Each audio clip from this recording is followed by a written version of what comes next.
This is the L2C Media Network, and this is Steve Baxley Sports Final, brought to you by the L2C Media Network. I'm Harry von Stuttgart, your announcer, and here's your host.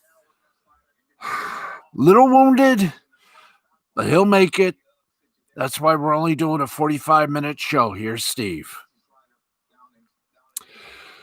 Okay, thank you guys. How you doing? Steve Baxley here, and as Harry said, it ended about 8 minutes ago, more or less, and we're going to try to do an hour show, but I'm hoping that we can at least get to a 45-minute time limit because I'm not really feeling that good right now. I got a little touch of a little stomach prob. So here we go. Let's go to it. Open up the sports vault and let's get to a weird day in the NFL.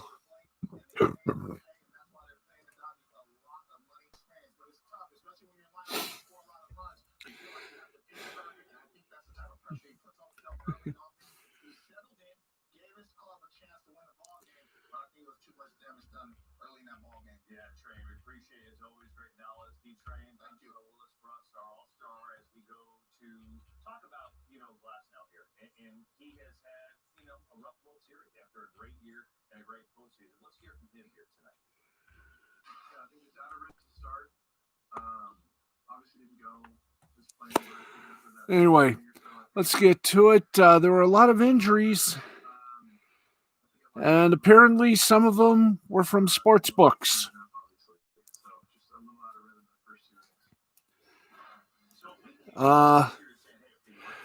Actually, we're not even supposed to be on the air yet because Sunday football is still going on. They're in overtime, 1 minute and 4 seconds left. Well, we'll just give you 1 minute and 4 seconds of me babbling here. We have a Sunday night football game, 33 seconds, and Cardinals have it. Second and 10 on Seattle's 37. I think they're going to try for a field goal. Ole. Just get to it here. I might as well just look into it. Right now, they're trying to get as close for a field goal as they can. No flag yet. Arizona's taken their last timeout. Seattle still has one remaining.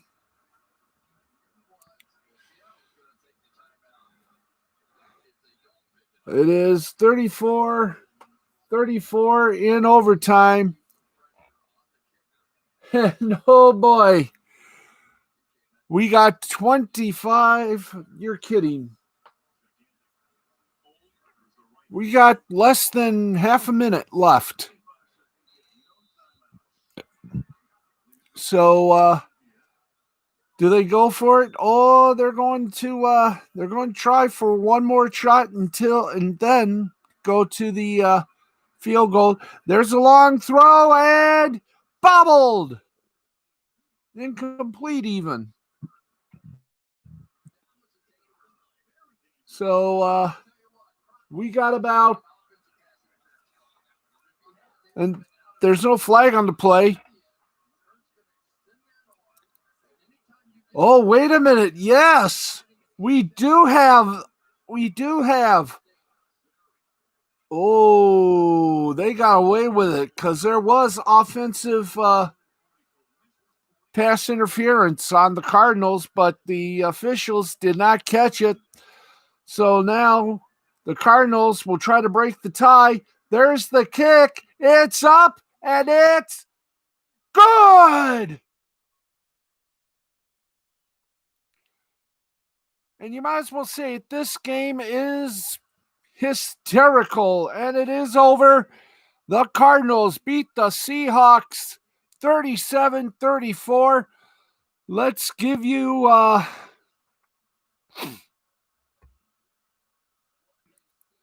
let's give you a little shot ski here. And we might as well just go with it. Cardinals beat the Seahawks in overtime, 37-34. They are longer 5-0. Wilson for the Seahawks, 388 yards, 3 touchdowns. Also, 6 rushing attempts for 84 yards. Lockett, 15 receptions, 200 yards, 3 touchdowns. For the Cardinals, Murray, 360 yards, 3 touchdowns. Also, 14 rushing attempts for 67 yards and a touchdown. Hopkins, 10 receptions, 103 yards and a touchdown. Final score, once again, Cardinals over the Seahawks, 37-34. In other games, as Week 7 on a Sunday concludes, Washington over the Dallas Cowboys. Oh, I have a feeling there may be a coach out of work this week. 25-3, Washington beat the Cowboys. Dalton, 75 yards. He was injured. Elliott, 12 rushing attempts, 45 yards. Cooper, 7 receptions, 80 yards. For Washington, Allen, 194 yards, 2 touchdowns. Gibson, 20 rushing attempts, 128 yards and a touchdown. McLaurin, 7 receptions, 90 yards and a touchdown. Bills over the Jets, 18-10. Allen, 307 yards. He also had 11 rushing attempts for 61 yards. Beasley, 17 receptions, 112 yards. For the Bills, for the Jets, Darnold, 120 yards. Gore, 11 attempts, rushing attempts, 60 yards. Mims, 4 receptions, 42 yards. And Seattle, the Steelers of Pittsburgh beat up on the Titans 27-24. Roethlisberger, 268 yards, 2 touchdowns. Connor, 20 attempts, 82 yards. Smith-Schuster, 9 receptions, 85 yards. Tannehill for the Titans, 220 yards, 2 touchdowns. Henry, 20 attempts, 75 yards, and a touchdown. Brown, 6 receptions, 153 yards, and a touchdown. Saints over the Panthers, 27-24. Bridgewater for the Panthers, 254 yards and 2 touchdowns. Davis, 7 attempts for 12 yards. Moore, 4 receptions, 93 yards, 2 touchdowns. The Saints kept marching in. Breeze, 287 yards, 2 touchdowns. Kamara, 14 rushing attempts, 83 yards. And Callaway, 8 receptions, 75 yards.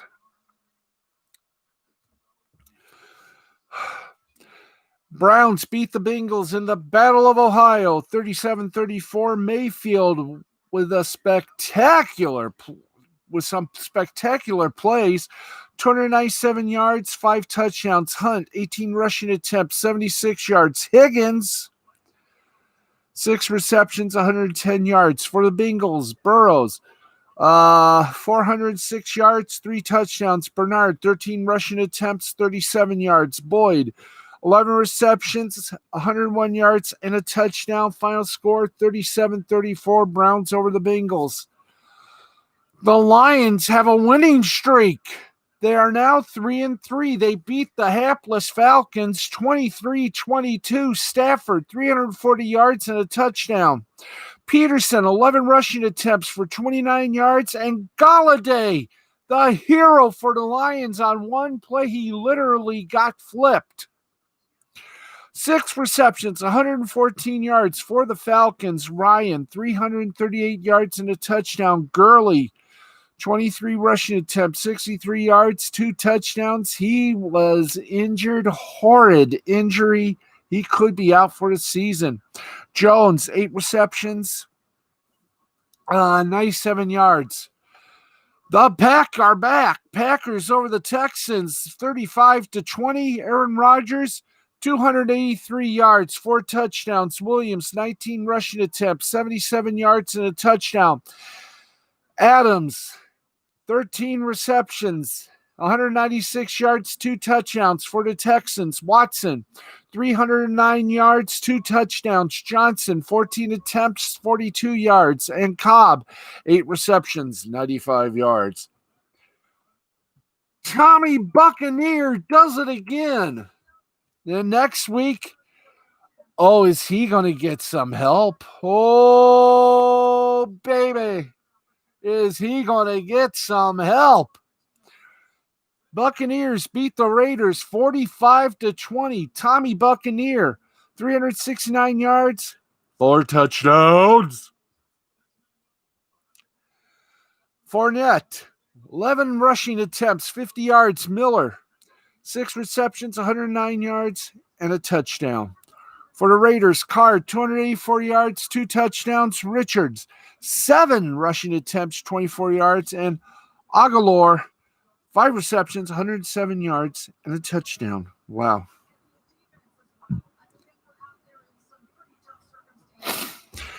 '49ers over the pit. Whoa! Where's our woo-woo? We told you we had some strange feelings. Here's one of them.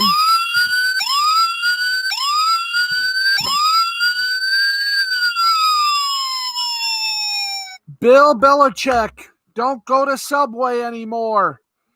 The 49ers embarrassed the Patriots 33-6. Garoppolo, 277 yards. Wilson, 17 rushing attempts, 112 yards, 3 touchdowns. Ayuk, 6 receptions, 115 yards. For the Patriots, Newton, 98 yards. Harris, 10 attempts at 58 yards. And Myers, 4 receptions, 60 yards. Jaguars over the Chargers. Chargers over the Jaguars, 39-29. Incredible. Puppies, incredible. Minshew, 173 yards, 2 touchdowns. Robinson, 22 attempts, 119 yards and a touchdown. Chenault Jr., 3 receptions, 44 yards. For the Chargers, Hebert, 347 yards, 3 touchdowns. He also had 9 rushing attempts for 66 yards and a touchdown. Allen had 10 receptions, 125 yards. Final score, Chiefs over the Broncos, 43-16 in snowy Denver. It was a Rocky Mountain low for the Broncos. Mahomes had 200 yards for a touchdown. Edwards-Helaire, 8 attempts for 46 yards and a touchdown. Hardman certainly was. 2 receptions, 57 yards. Broncos, Locke was not good. And neither was Epon, 254 yards. Lindsey, 9 rushing attempts, 79 yards. Okwujiamom, 7 receptions, 60 yards. Final score, Chiefs over the Bronx, 43-16. Tomorrow you got the Bears and the Rams on Monday Night Football. And, of course, we all know what happened on Thursday. Eagles over the Giants, 22-21. Kids, for your health, that's your football. Monday Night Quarterback returns Monday night, but this time it'll be on tape, and we'll give it all to you Monday night, right after Monday Night Football. We won't go to air until Monday Night Football is complete. So, there you go.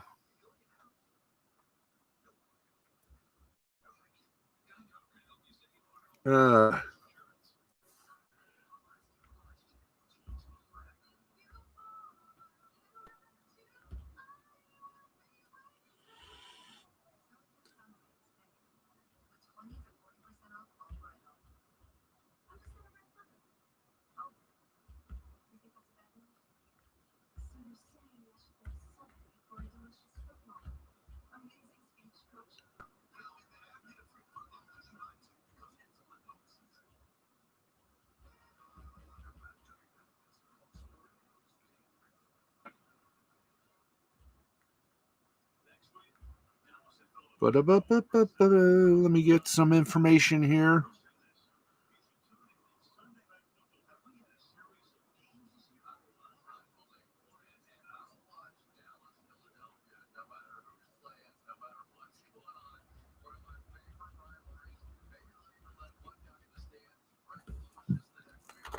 Anyway, folks, We got some headlines from the National Football League. Let's go to it.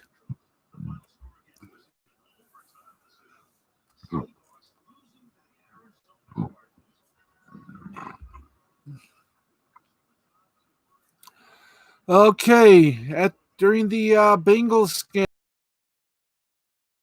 Browns wide receiver Odell Beckham Jr. limped to the locker room after attempting to make a tackle during the return of a Baker Mayfield interception in the first quarter of Sunday's win over the Bengals. According to Ian Rappaport of NFL Media, it is believed that Beckham suffered a major knee injury. A Monday morning MRI will determine the prognosis. Beckham was the intended receiver on Mayfield's first attempt of the day. He had not gotten his head around when Darius Phillip picked off a throw to the wide receiver's inside shoulder. It appeared that Beckham leapt into the air to the left with just three other active receivers, Jarvis Landry, rookie Donovan Peoples-Jones, and Rashard Higgins. The latter two made large contributions down the stretch for a 37-34 victory. Yahoo! 319 yards and 3 touchdowns.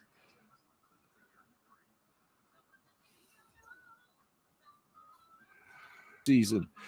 In the first meeting between the two teams on Thursday Night Football, he recorded 4 receptions for 74 yards and a touchdown.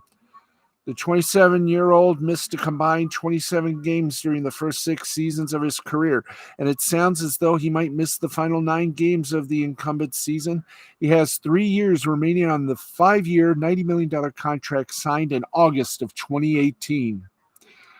Ooh, and he's not the only one that's got the injury bug.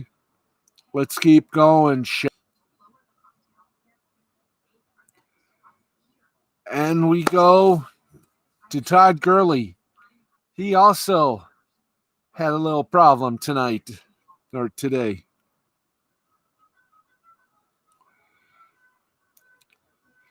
Todd Gurley's 65th rushing touchdown. The NFL may be the one he regrets for the rest of his career. Gurley's touchdown gave the Atlanta Falcons the lead late against the Detroit Lions, but it was one Atlanta didn't need, as the Falcons could have held on to the ball to kick a game-winning field goal with no time left on the clock. If Gurley had stopped his momentum short of going over the goal line, the Falcons could have killed the rest of the game clock before trying a game-winning chip shot field goal. On the ensuing drive, Matthew Stafford threw the tying touchdown pass to T.J. Hawkinson with no time left on the clock as Matt Prather kicked the game-winning extra point to give the Lions a shocking 23-22 victory over the Falcons. But Detroit shouldn't have had the opportunity to get the ball back and win the game in the first place. Falcons were trailing 16-14 to the Lions and faced a first and goal at Detroit's 10-yard line with 1:12 left. The Lions burned their last timeout, so Detroit was going to let Atlanta score if the situation presented itself. Gurley took the first down carry as 2 Lions players didn't make a strong effort to tackle him in hopes he crossed the goal line. When Gurley realized what the Lions were doing, it was too late. Forward momentum prevented Gurley from stopping short of the goal line and running the clock down. Gurley's touchdown put Atlanta up 2016 with 1:04 left, and the Falcons converted the 2-point attempt to take a 22-16 advantage, leaving their defense in charge of stopping Stafford and the Lions. The Lions took advantage of the opportunity as Stafford led them on an 8-play, 75-yard drive down the field, resulting in the Hawkinson touchdown catch for 11 yards to tie the game at 22-22. Prater still had to kick the extra point for the win, which he did as Detroit improved to a shocking 2-3, while Atlanta fell to 1-5. Now, if Gurley goes down prior to reaching the end zone, the Falcons could have ran the clock down to the final seconds and had Young-Ho Koo kick the winner. Koo was perfect from all 3 attempts from under 30 yards this season, which would have been the distance of the winning kick since Atlanta was inside the 10-yard line. Atlanta even had 1 timeout to stop the clock and set up Koo for the winner. Granted, the kick wasn't guaranteed, and like Gurley scoring, the Falcons' defense is somewhat at fault, but they should have never been put in a situation to win the game when the result was going to come down to a kick. Certainly, Gurley would have preferred to have that run come back. Wow. That was wicked.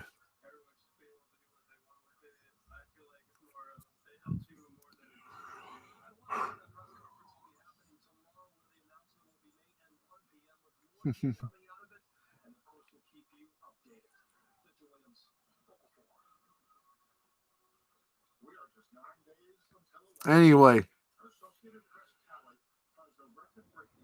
Anyway. We got those are the lead two. Well, I know there's more, but right now, let's give you another big Winnie Pooh here, and that's the AP Top 25.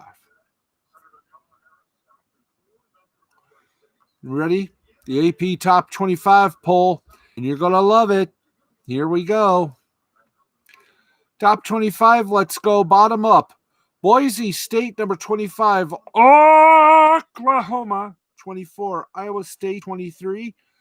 SMU, 22. USC, 21. Coastal Carolina, number 20. 19. Marshall, 18. Penn State, 17. Indiana, 16. Kansas State, 15. North Kakalaki, 14th. Oregon, 13th. Michigan, 12th, Miami, 11th, BYU, 10th, Florida, 9th, Wisconsin, 8th, Texas A&M, 7th, Cincinnati, 6th, Oklahoma State, 5th, Georgia, 4th, Notre Dame, 3rd, Ohio State. Number 2 is Alabama, and once again at number 1, Clemson. By the way, once again, Michigan plays their home opener this Saturday against Michigan State. We understand there will be, for at least Michigan, limited seating available at Michigan Stadium.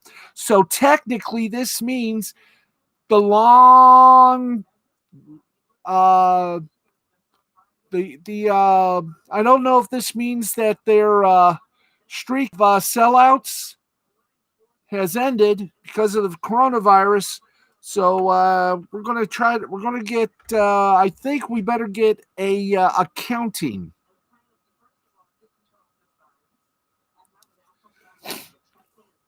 Anyway, by the way, I've got mine. There we go, kids. Had to do that to you. And how about this? We're gonna do it right now before we hit the rest of the update evoos.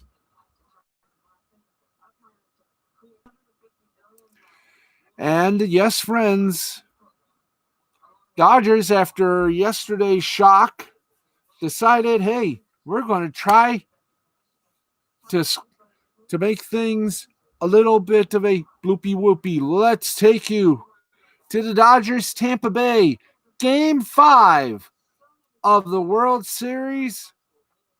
Give it to you straight, Doctor. I think you can take it.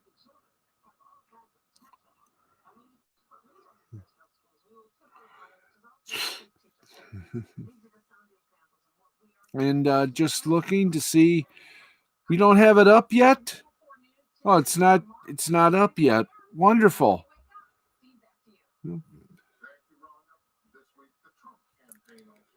Jiminy crickets! What have we got to do to? What? Seriously, what have we got to do to get a report? Oh, I got you now. Thank you.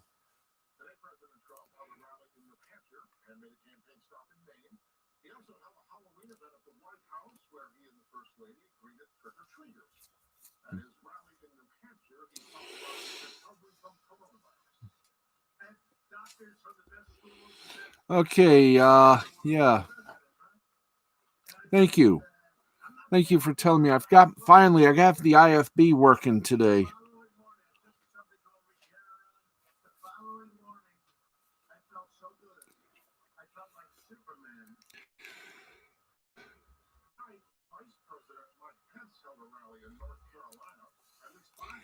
Anyway, that's away from the first World Series title since 1988. Behind a solid outing from pitcher Clayton Kershaw, and and some early offense, the Dodgers took Sunday night's Game 5 4-2 over the Tampa Bay Rays. Los Angeles now holds a 3-2 series lead. The trend of no team winning consecutive games stuck through Game 5 of the 2020 World Series, as the Dodgers have now won Games 1, 3, and 5, with the Rays taking 2 and 4. Let's take a look at how it happened. Coming off the way things ended in Game 4, the Dodgers did an excellent job of not letting any negative feelings linger into Game 5.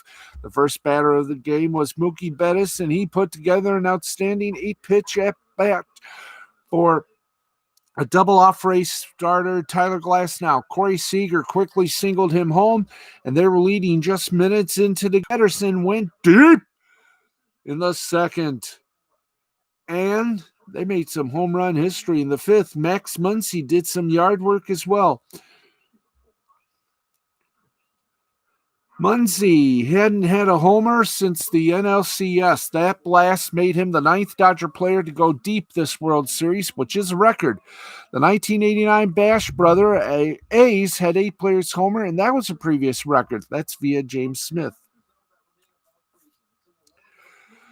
The Rays struck back, but oh, did they kill their big chance. In the bottom of the third, Yandy Diaz triple homer run, then scored when Randy Arozarena followed with a single against Kershaw.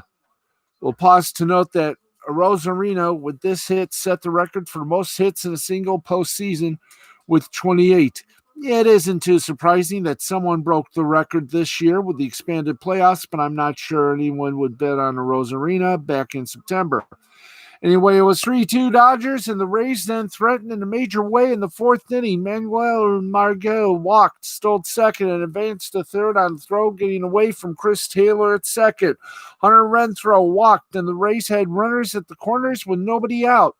That should be just about a gimme to score one run and tie the game. Instead, Joey Wendell popped out meekly, and Willie Adams struck out. Then Margot was caught trying to steal home. Oi. Last time a player was caught stealing home in the World Series was Game 4 of the 91 World Series, when the Braves, with John Smalt on the mound, caught Shane Mack of the Twins at home. Margot got an incredible jump and was nearly safe to tie the game with runners on in a big spot. Big-time kudos to Kershaw and the Dodgers for executing there.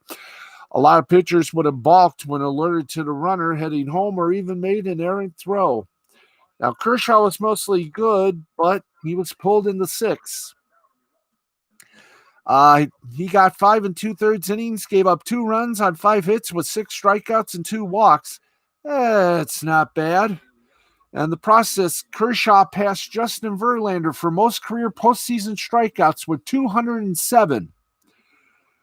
And what can we tell you? Dodger pitcher Dustin May, he had a rough last few outings in the playoffs, but all was forgiven as he relieved Kershaw in Game 5 and gave the Dodgers with 1 2/3 innings of scoreless ball, providing the bridge from the middle to late innings for Roberts. But Kevin Kiermaier signaled to start the 8th for the Rays, and after getting a flyout, contact was somewhat loud. May was removed from the game for lefty Victor Gonzalez. He walked Mike Brosseau, which meant it was 4-2 with 2 runners on base and 1 out, where Randy Arozarena came to the plate. Double play to end the inning. Home run for the Rays to take the lead. This had the look of a game-defining plate appearance. Instead, he flew out on the first pitch. Brandon Lowe followed with softing liner to center. Cody Bellinger showed off his speed to run this one down, and that was it. The Rays can point to their 4th and 8th innings as the culprits in the loss. Giving up 4 runs to an offense like the Dodgers is forgivable.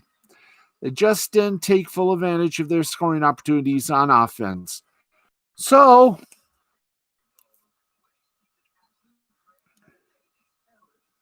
here we go. Dodgers 4-6-1. Rays 2-7-0. Dodgers now lead the series 3-2.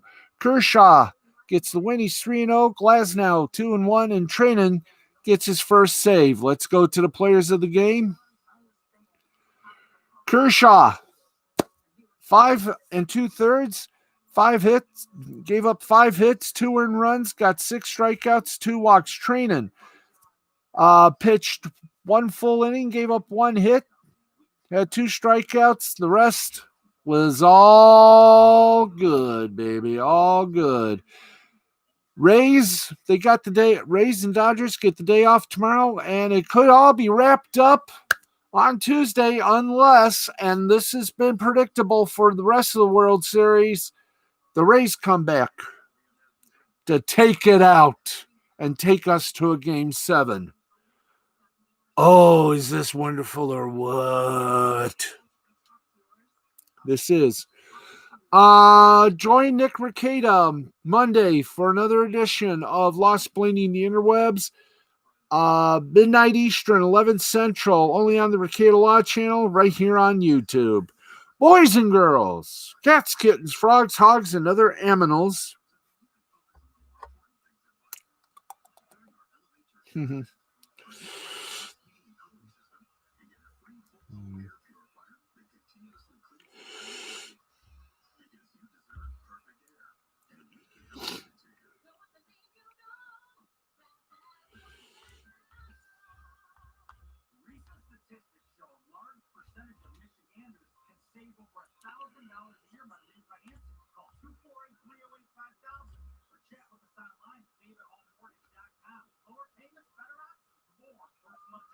Attention, fellow seniors.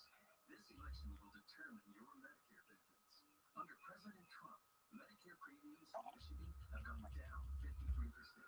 But with the Biden-Harris healthcare plan, Medicare will change. Private insurance. Anyway, players of the game, we already gave that. I tell you this, it was a wild Sunday, as I said. How wild? Guess what?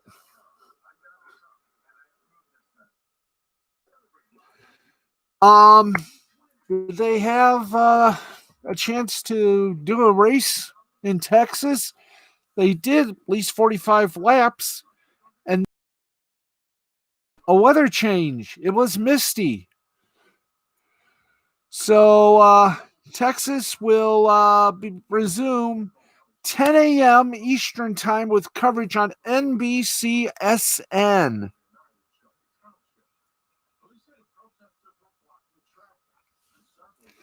Yep, they're going to start at lap 44, I do believe. That's right. NASCAR officials postponed Sunday's Auto Trade Echo Park 500 Cup Series playoff round of 8 race in Texas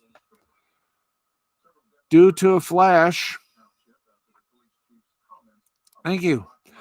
After wet weather halted the race 52 laps into the 334-lap event. The race will resume at 10 a.m. Eastern on Monday on NBCSN. Clint Boyer is in search of his first 2020 win, set to retire to the Fox Sports broadcast booth following the conclusion of the season. He led the field at the time of the red flag. The race is almost exactly halfway through the 105-lap stage 1. Boyer's Stewart-Haas racing teammate Kevin Harvick won the last 3 fall playoff races in Texas and appears there appeared set to cruise to the championship 4 based on his points lead, but a stage 1 brush with the wall while leading has him slotted in 36 and 1 lap down with the race on hold. Denny Hamlin slipped off the track on lap 28 and fell back to 28th in the running order, but the driver of the number 11 avoided contact with the wall and worked his way back to 15th at the time of the delay. 4 lead changes: Alec Bowman, Truex Jr., Brendan Poole, and Boyer all spending at least a lap out front. The yellow flag for rain was the 3rd caution of the afternoon after spins for Buescher and J.J. Yaley. And wowzers. What a time, wasn't it? Yes. Okay. Do we have more? You better believe we got more. Let's do a check on announcing of awfulness.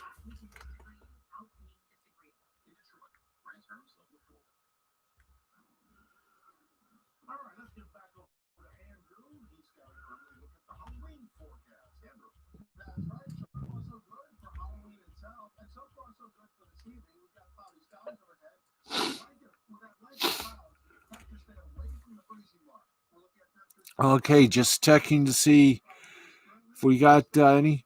Well, multiple college basketball teams are considering backing out of the Orlando-based ESPN event. Ooh, this is weird.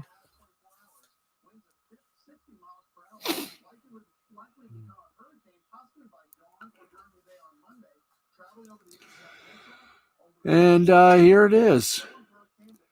Given the overall success of the NBA bubble in Orlando, Florida, to finish out the beleaguered 2019-2020 season, it made a lot of sense in September when word got out that ESPN was moving 10 early season college basketball tournaments to Orlando as well in order to minimize COVID-19 concerns and cut overall costs.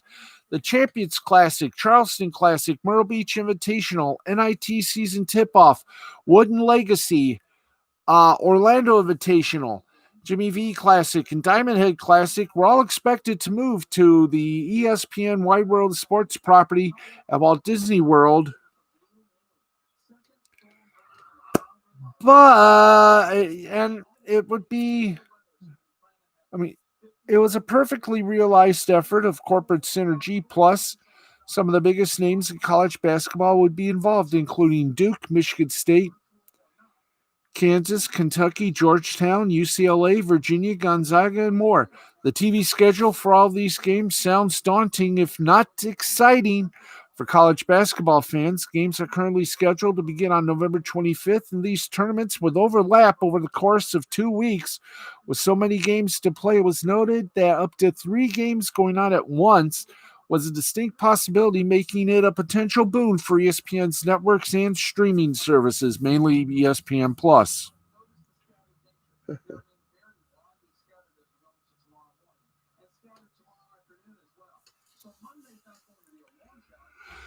However, Matt Norlander of CBSSports.com took to Twitter on Sunday with a thread to cast plenty of doubt on most, if not all, of these tournaments happening here.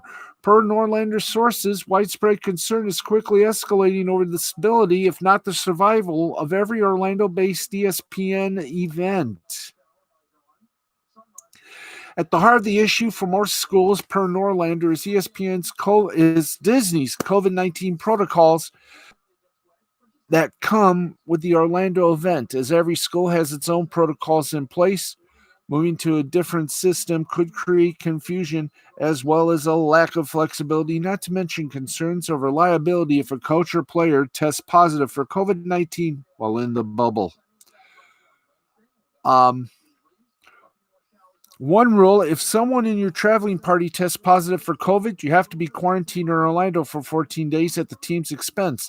Anyone who is 91 days or more removed from a positive COVID test has to be tested again.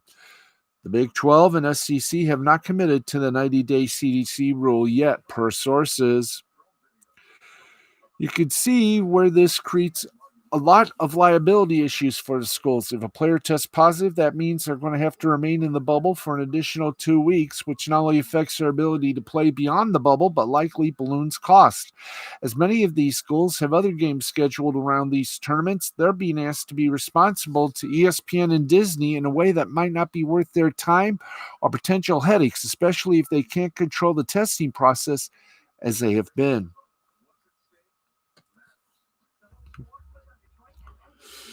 I'm going to give a message.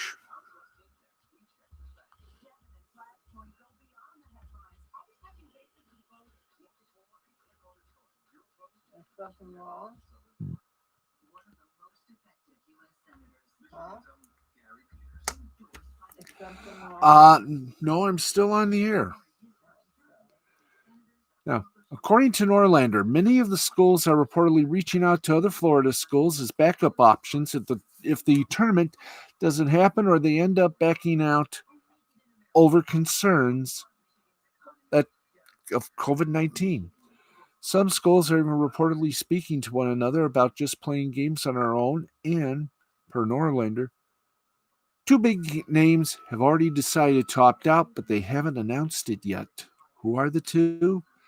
Those schools are not apparently Kentucky, Duke, Kansas, or Michigan State, all of whom will play in the Champions Classic no matter how it happens. Norlander adds that it remains possible that ESPN could just move some or all of these tournaments out of Disney altogether, which probably wouldn't sit well with the Mouse folks or Hearst. Television, which owns 20%. But that feels relatively unlikely. We can't expect to hear a lot more about this in the week ahead, as we're literally weeks away from the college basketball season is set to start. If these dominoes do fall as Norlander lays them out, it is unclear how this will affect ESPN's college basketball inventory over that time. I mean, you'd have to imagine a lot of contingency plans are being put into place and will continue to do so as certain schools make decisions to opt out or change schedules. We will keep you updated as to that.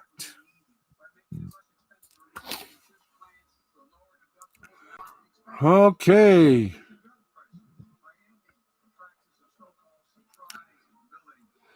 And if you were watching the Titans Steelers game, you would have noticed CBS had a little problem. NFL fans tuning in for Sunday's game between the Steelers and Titans briefly found themselves staring at a whole lot of static and scrambled signals, prompting some of them to lose their cool while they missed out on key plays down the stretch. Given that this was a highly anticipated showdown of two 5-0 teams, the reaction would be understandable. With a little over 6 minutes left in the game, the Steelers led the Titans 27-24 and were driving their way into Tennessee territory with the hopes of putting things out of reach. However, that's when something seemed to start messing with the broadcast signals, and viewers were treated to a feed that kept blinking on and off. Considering the Steelers were attempting to convert a huge third down, the timing could not have been worse. It was disgraceful. It was When the broadcast finally went dark, the feed cut to commercials and returned to the studio as James Brown explained the issues to the audience. Some technical difficulties were the dreaded cause. The issues were blamed on the weather, though it was unclear what kind of inclement weather was happening in Tennessee at the time. Ultimately, viewers missed 2 plays and a little more time before the feed returned. For what it was worth, the Steelers were unable to convert the drive and the points, and the Titans are now driving down the field in an attempt to win the game. Well, here's the update. They did. They held on to win. So, huzzah!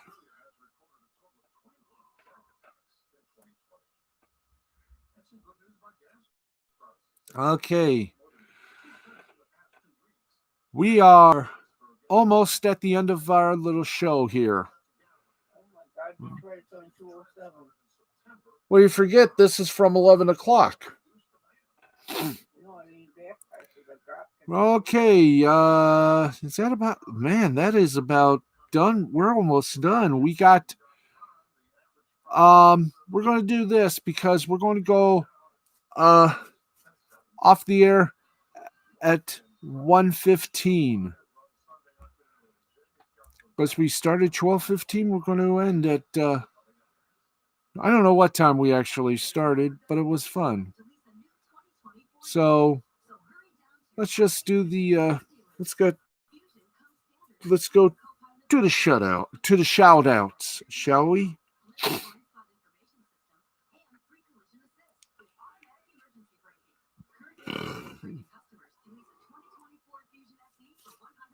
Here we go. Hi to Angela Peterson, Christina Peterson, Sharon Baxley, my mom, Brenda Gaminsky, Michael Gaminsky, Stephen Michael Gaminsky, Yuki Tanaka, Amory Man, Jay the Brain Man, Matthew Nichols, Jerry Nichols, and of course Nancy Nichols, Cleo Glide, Donna Payne, Alabama Cole, Harold Robbins, Chris Lewis, Chris French, Michael Pickrell, Tony Pickrell, James Murphy, Etan G, the Jewish rapper, Tyke Prado, Mark Wilson, Claire Flannery, Regina Lewis, Rebecca Nicole Petkis, James Murphdog Murphy, Rod Street, Phil Monahan, Todd Clamfer, Paul Anthony Slowinski, Danielle Wilcox Graves, Stephen Miller, Goomba, Kimberly Butler, Kimberly Wells, January J. Keaton, Brenda Dixon, Linda Steele. And if that's not enough, we have other stuff. Claudia Trejos, and George Templeton, Marley Wiley, Jeff Rollo, Blind Lemon, Dale Sankey, all my friends from the AFL chat room and the chat room formerly of the basement.com.au, among other places we used to chat in. Ricky Pickrell, hi. Shelby Marks, hello. Shelly and Rhiannon, howdy hi, neighbors. We also say hi to Brenda Dixon, as I said. Sarah Chavez, Sabrina Kyle, Sandra,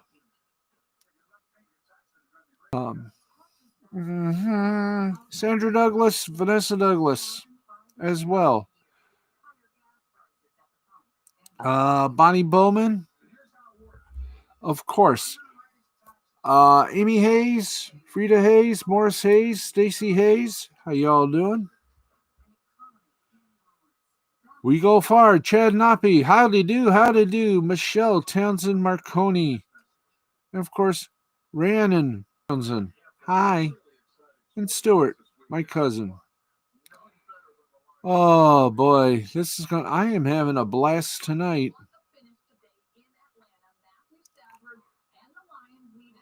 And of course, Alabama Cole and her dogs. Now, speaking of wrapping up, we got Twitter. And let's do Twitter right. Audrey Dogren, Alex Sims, Nick Mantis, all my friends over at TV6. Donnelly Keith, Dr. Jim, of course.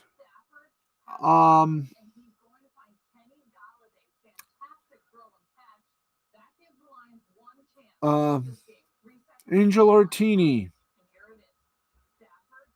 And if that's not enough, Mandy Summers, Peter Gilmore, Wyatt, Holiday, hola.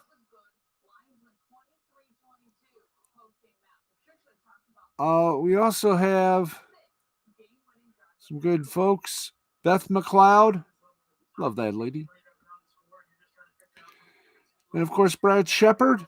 And if that's not enough, there's more. Charlie's London. How you doing? Ivy McKellen. Lena Gwynn. And Eric Costra. Hi. Great to have you. To have you is great. To have everybody is good. We also say hi, not only to our friends on Twitter, but also to the gram. Dorothy Malone, Courtney Lynn Elwood, hi. Claudia Treos, Rain I Love, Charlene Jeter, and all my friends on every one of them. Twitter, the gram, and Facebook. And now guess what?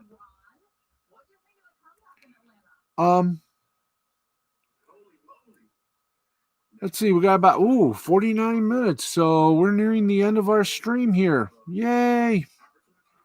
But before we do that, before we pull the plug on our show, let us do the scoreboard.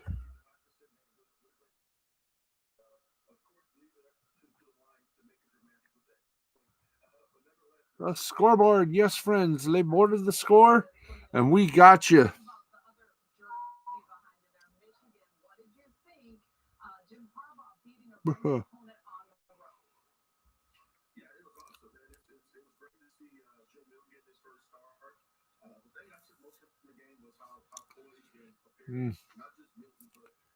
And here we go. We load up because we got scoreboard. And let's quickly bop it up here so he can give you today's fun words.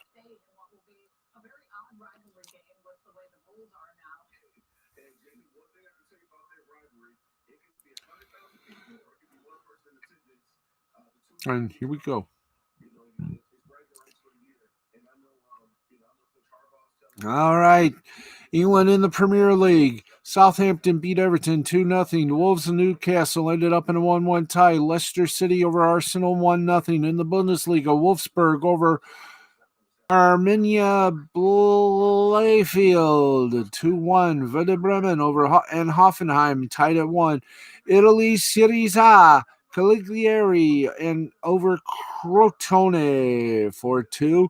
Napoli beat Benevento 2-0. Parma and Spezia tied at 2. Fiorentina defeated Udinese 4-2, and Juventus and Verona tied at 1.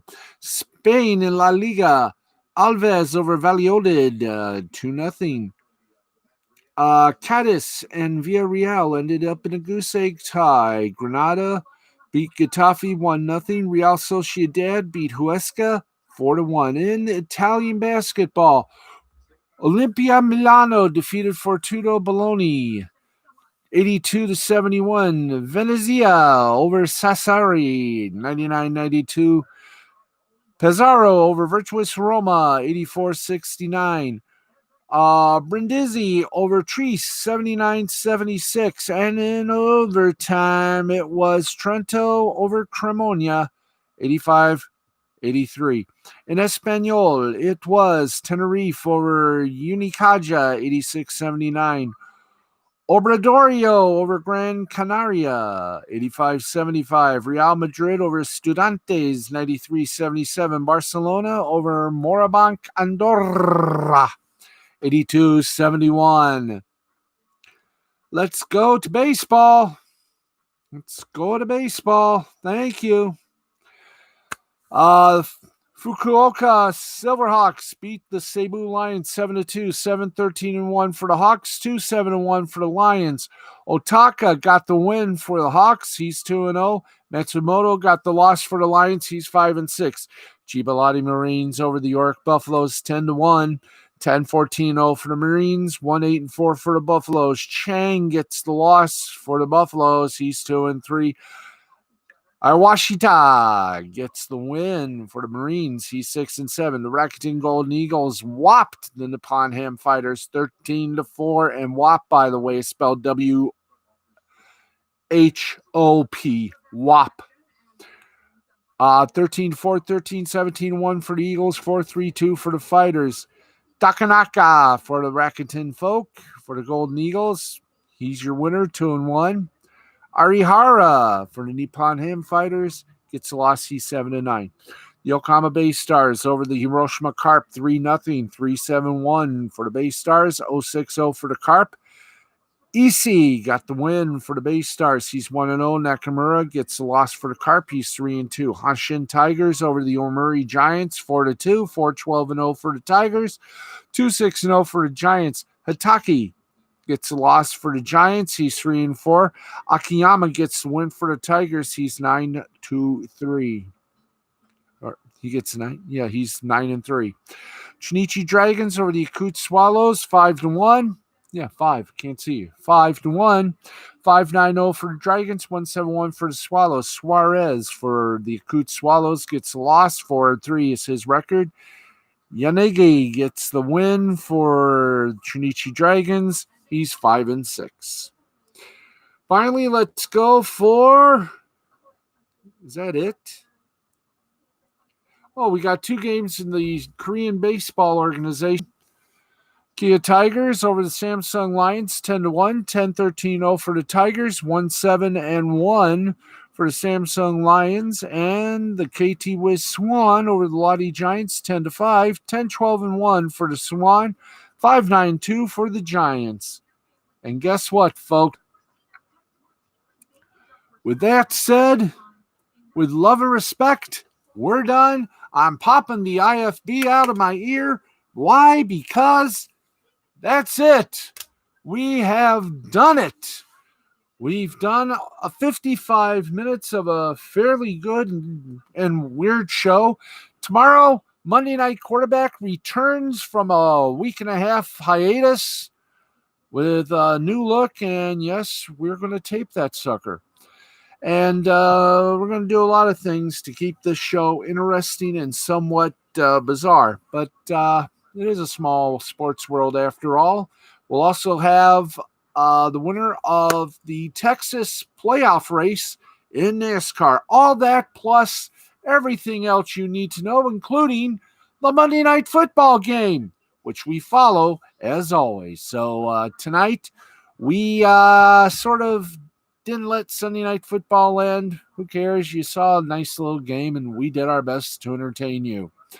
Monday, we're going to keep doing our best to entertain you. But until then, always remember, may your favorite sports team always be winners. And good night, America, whomever and wherever ye may be. This has been a presentation of Mystifying Creativity Productions for the L2C Media Network and L2C Sports, along with YouTube. Thanks, everybody. From all of us here at L2C Sports, Steve Baxley, good night and good morning. Good morning.